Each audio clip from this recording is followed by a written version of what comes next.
Dore inzozi ebyiri zigaragaza ihindurwa ry'ubuzima bwawe. Ubuzima bwawe burahindutse, nurota izi nzozi umenye ko ari nziza ndetse ari isezerano Imana iguhaye ryiza kandi igiye kugukorera ikintu gikomeye mu buzima bwawe ndetse utigeze ubona mu buzima bwawe kugeza kuri uyu munota. Isezerano Imana iguhaye nurota izi nzozi ujye ushima Imana. Mbere yuko dutangira inzozi za mbere, ngiye mwumva ni Mr Alex iwa tarankurikirana wakanda kuri gusaba kari munsi y'agafoto, urabankurikiranye umunsi kundi ndetse ubusobanuro bw'inzozi nzaye nabagezaho umunsi kundi uzajya uba mu mbere bagomba kubusobanukirwa. Reka tutangire inzozi za mbere. Inzozi za mbere: kurota bakwambika impeta.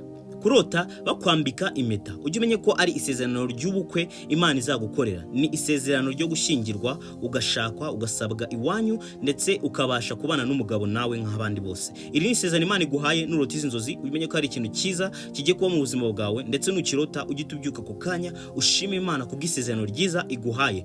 Ariko nanone nurota bakwambitse impeta nigukwire, ujye umenye ko uwo muntu kwambitse iyo mpeta atari uwawe wagenewe. Niba ari umuntu mwakundanaga cyangwa se ari umuntu mwigeze gukundanaho, umenye ko uwo muntu atakugenewe. Ugomba gusenga usaba Imana ikaguhuza n'uwawe ubundi mugakora ubukwe. Nurota bakwambitse impeta ikagukwira, umenye ko ari isezerano ry'ubukwe Imana iguhaye ndetse cyane rwose uzagira ubukwe bwiza. Nitagukwira usenge usaba Imana iguhuze n'uwawe kugira ngo nawe muzabana kwibikweretse yuko iguhaye isezerano ariko uwo muri kumwe atari we wanyawe. Inzozi za kabiri: kurota akavura gake kakunyagira. Izi nzozi nuzirota ugishima Imana bitewe nuko akavura gake bitandukanye n'imvura nyinshi. Imvura nyinshi si nziza ndetse nta nubwo isobanuye ibintu byiza, ariko akavura gake yagasobanuye umugisha uturutse ku Mana. Nurota akavura gake kakunyagira ari utujojoba, ugishima Imana kuko ibikubwiye ko ikikwibuka igiye kuguha umugisha, ubuzima bwawe ugiye kuba bwiza ndetse igiye kubushyira ku murongo. Ibyo wabonaga bitari ku murongo igiye kubishyira ku murongo, ibyo wahomberagamo ugiye kubyungukamo ndetse icyo werekeje amaboko cyose ugiye guhirwa,